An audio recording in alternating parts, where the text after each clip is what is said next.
Hello, ladies and gentlemen. Welcome to another episode of the Evening Talk Show. Today, we're not going to be talking about the news, but we're going to be doing a book review on Rich Dad Poor Dad. Why I like it so much, reasons why I think you should read it. But without further ado, welcome to another episode of the Evening Talk Show.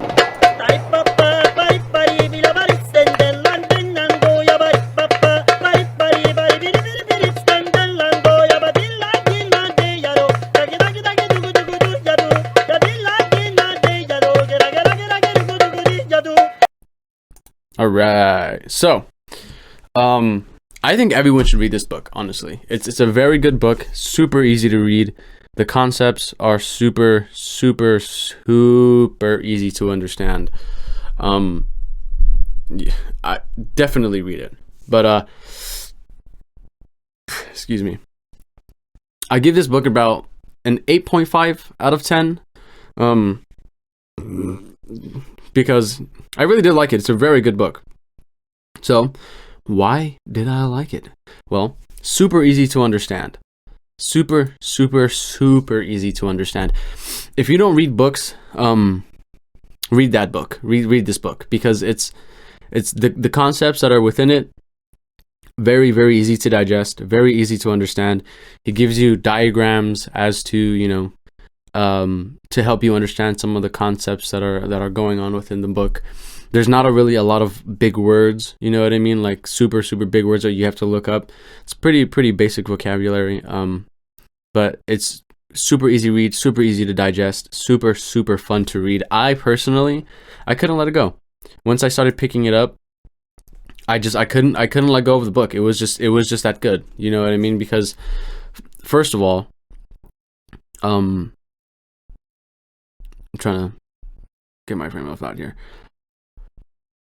It really teaches you about money. So a lot of people don't really understand that, like, you need to learn how to use money. You know what I mean? You need to learn how money works. And if you don't learn how money works, then you're forever going to be poor.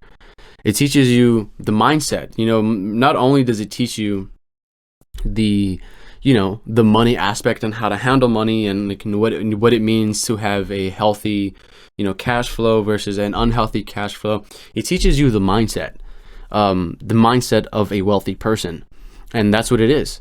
A lot of the book, if I had to boil it down to one thing, is a mindset, and a group of habits.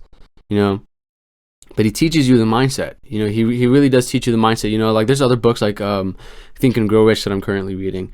Like, I like it because it's more ambiguous than Rich Dad Poor Dad, because Rich Dad Poor Dad is not ambiguous at all. It tells you why you're poor.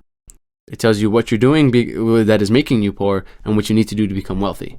It tells you straight up in plain English. It's not like how in so far through Think and Grow Rich, where it's kind of ambiguous. It's just like, well, you got to do this and you got to do that, and you know what I mean. It's still a good book, you know what I mean. I'm going to be doing a review on that one as well, but this one is very straightforward. It's not like some smoke and mirrors. He really does tell you what you're doing wrong and what a lot of people are doing wrong with their money. So that's something I really liked about it. Something I really liked about it. But it teaches you to be financially literate. That's what he calls it, is being financially literate. And sadly, for a lot of my generation and a lot of the previous generation and the generation before that, are very financially illiterate. People don't understand that there is a difference between being educationally smart and financially smart. You know what I mean? If you can be educationally smart, but you can still be extremely poor. And he explains that as well. That was one of his main points, was that his poor dad was very educated. He had his poor dad had degrees, had a good job, but is still poor. He was still poor. His rich dad didn't get past the 8th grade and is making a lot of money because he's financially literate. And that's what this whole book explains, is needing to be financially literate. And sadly, for the world that we live in, the society that we live in, this society's mindset is a poor dad mindset. You know what I mean? Everyone thinks that you need to go to school, get a degree, you got to do all of these things, step by step in order to get a good job, in order to, make a good living and get a good house and whatever the hell whatever else you want to do. But that is a poor mindset. You know what I mean?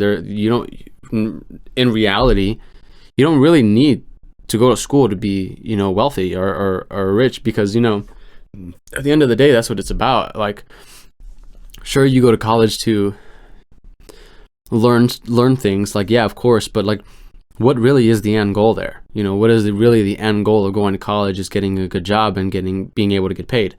That's what it is. You know what I mean? Like, that's why you're going to school. That's why you're getting a degree and whatever you're getting a degree in, because you want to make money at the end of the day. Like, yeah, you want to learn things, but at the end of the day, you want to make money. That's what it is. That's the whole reason you're there. But the mindset that it is within our society, I see, is the poor dad mentality. Is you have to go to school, you have to get a degree, you have to work a 9-to-5 job, and you gotta just do that until you die.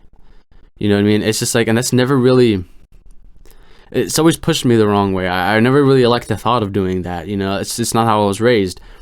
And a lot of the ways, a lot of the things that I was taught growing up, or the mindset that I had growing up is within this book. It's just, I didn't really ever notice it or ever know that I was being taught these, philosophies and mentalities and mindsets from my parents. But reading the book, he puts it in a very coherent way. And I realized myself that the reason why I've never wanted a 9-to-5 job, the reason why I've never worked in the fast food industry and never will, is because, first of all, it's garbage, and you get paid to work with very tough people for no reason. You know what I mean? Like, it's never appealed to me. It's never appealed to me to get a 9-to-5 job. You know what I mean? I've always been taught to be my own boss, to be an entrepreneur, before it was cool, and my dad started to go into the entrepreneurship realm when it was very, very, very uncool. You know what I mean? It was back when, if you were an entrepreneur, like, you were like a lame person, like you were a bum. You know what I mean? That's what people used to think. But like, now the whole thing's changed. The whole mentality around being an entrepreneur is completely different now. It's completely changed.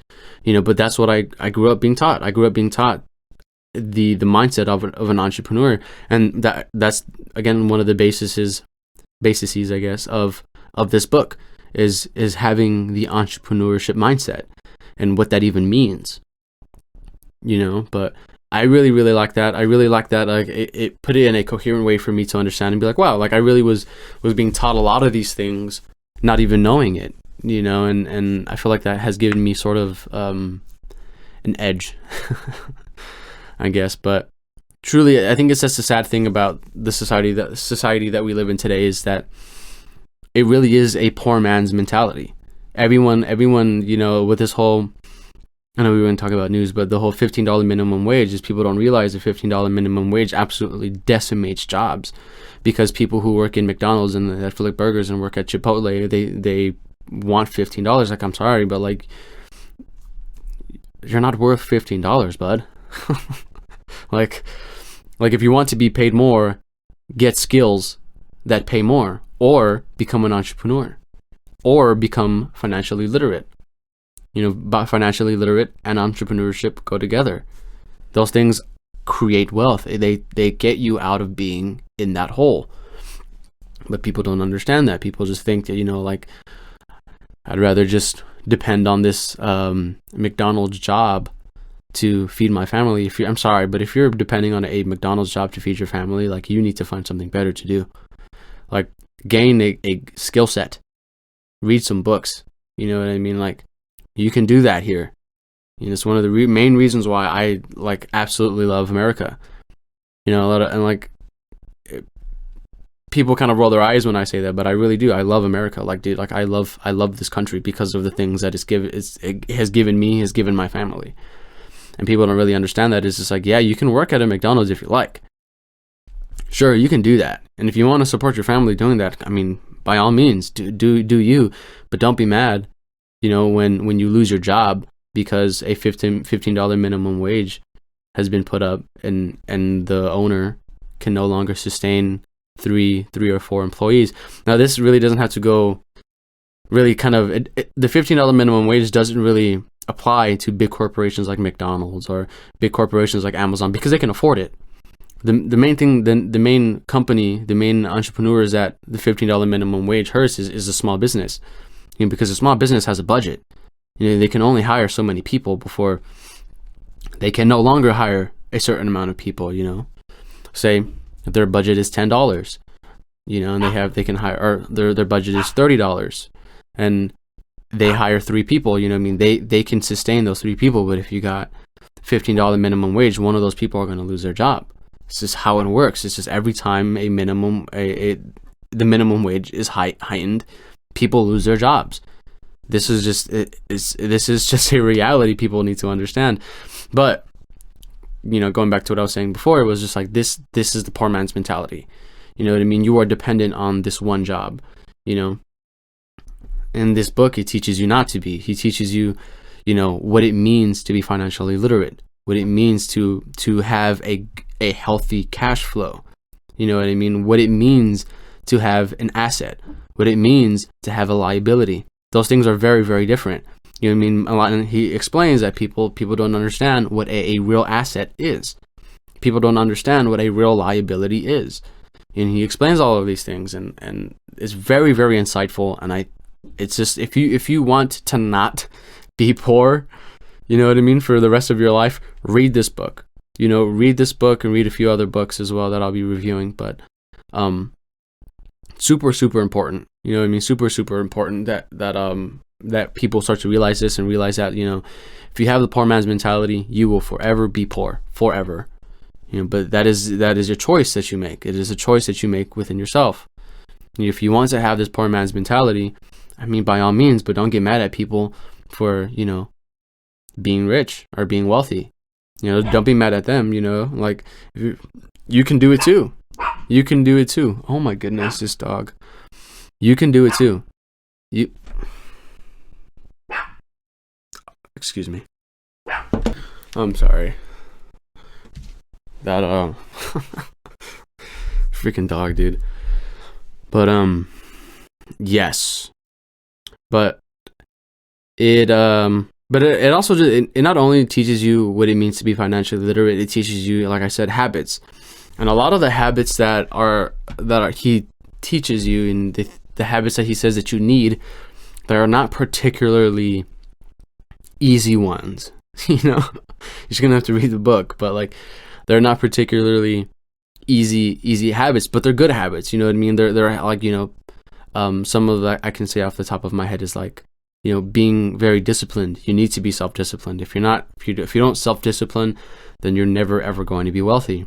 If you cannot discipline yourself, then you just, this is never going to happen, But there's other habits that he tells you to be able to, slowly be able to, take onto yourself. But they're not easy ones, you know what I mean? They're not easy habits to take on, it's a challenge to take on those things, but that's what it takes to be wealthy, to be rich, you know what I mean? And I don't like the whole idea of like, like kill the rich, AOC's AOC's basically her rhetoric of kill the rich, you know what I mean? It's just like, well, what if instead, you can be like, well, become the rich, because you can, you can become rich. You can become wealthy. You just need to be able to adopt certain habits. You need to be able to adopt a certain mindset. You need to be able to adopt self-discipline, and yada, yada, yada, what else, everything else that's within the book. You have to be able to educate yourself. And you have to understand that you don't need a college degree to be wealthy. You don't need this and that. Like, you can do it without it. You know what I mean? Like, sure, it might be easier, to get a job. You know what I mean? But at the end of the day, that really does anything. Like how many college students graduate college and they have a degree and then do nothing with it? You know what I mean? It's just like, well, you're making the same amount of money that you would if you didn't go to college. So what's the point? Just saying, it's a food for thought, I guess. But you don't need to do this. You don't need to, dig yourself in a massive hole of debt and then use that to get a good job 9 to 5 and then do that until you die. Like no thank you. Not for me.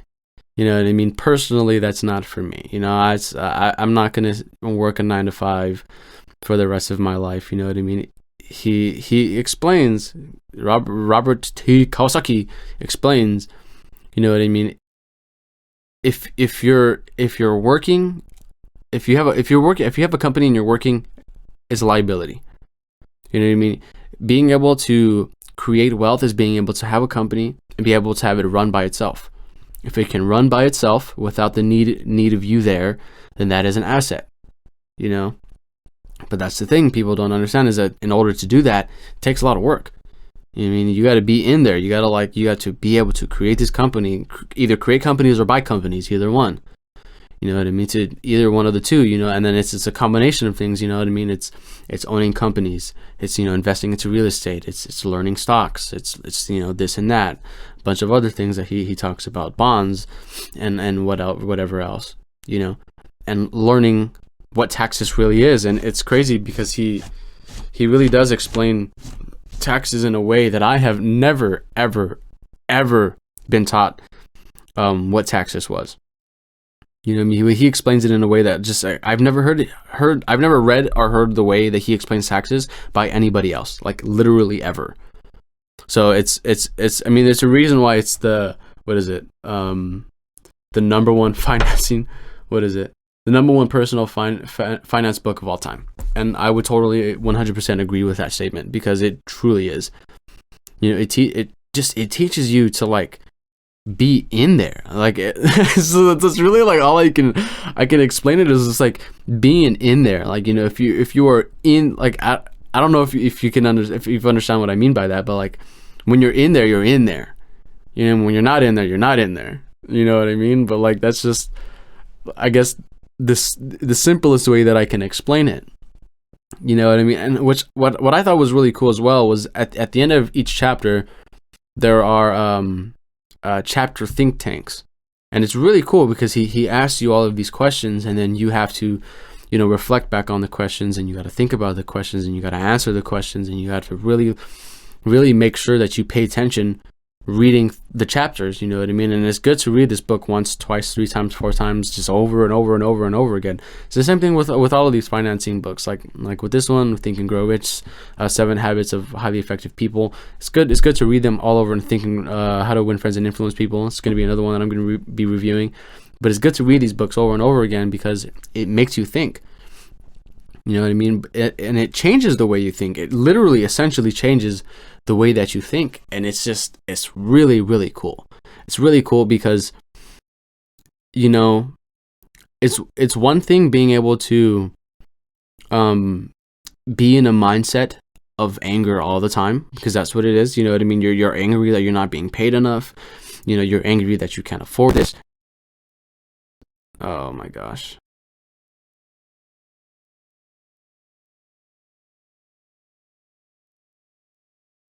Let's just hope it's fine. But you're angry because you can't afford this or that.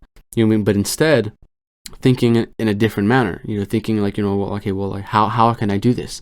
How can I afford this, or how can I buy this, or how can I get to this position or that position? It's a completely different mindset. It's a mindset of like, okay, how can I? Which is, personally something that I've been taught my entire life. You know what I mean? It was never a question of, how do I, it's always been a question of how do I do it? Not I can't. My dad's never let me say I can't. You know what I mean? He said when I said that for the first time, he says, I never, ever, ever want to hear you say that word ever again. I never want to hear you say I can't. Because, he himself has always been told that he can't, and he has. You know what I mean? He was told that he can't, and he did. He achieved what he wanted to achieve. But sadly, that's not something that's taught to a lot of people. It's not taught to think like that. You're not taught to think in a way of like, how can I achieve it? What do I have to do to achieve it? What do I need to learn? It's always like like, oh, poor me, like I'm never gonna get there.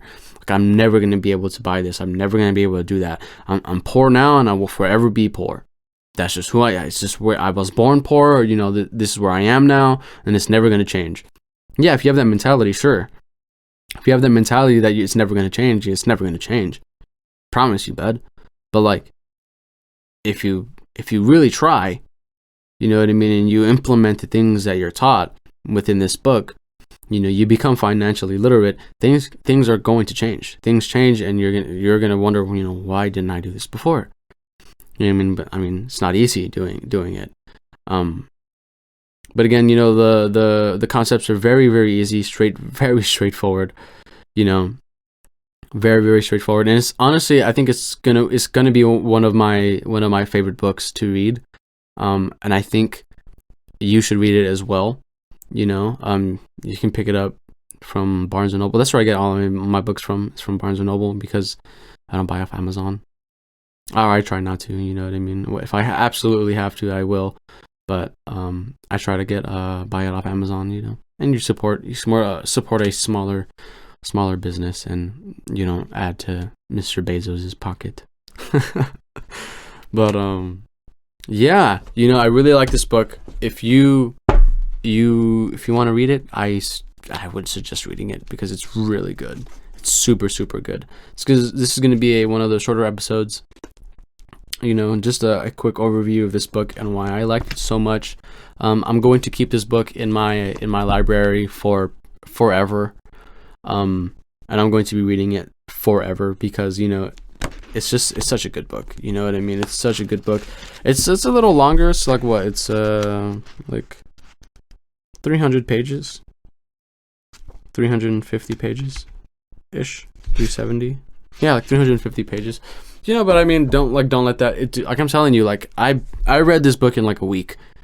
Just like I just couldn't put it down. Like I was reading it, and I just kept reading it, and it was just like, it was so captivating. The storytelling was very, very good. The delivery was really good. The concepts are easy to understand. I suggest that you read it. If you want to become financially literate, I am going to eat this dog. Going to cook this dog, and I'm going to eat this dog. She just yells for no reason. But yes, I highly, highly suggest you read this book. It's one of my favorites so far.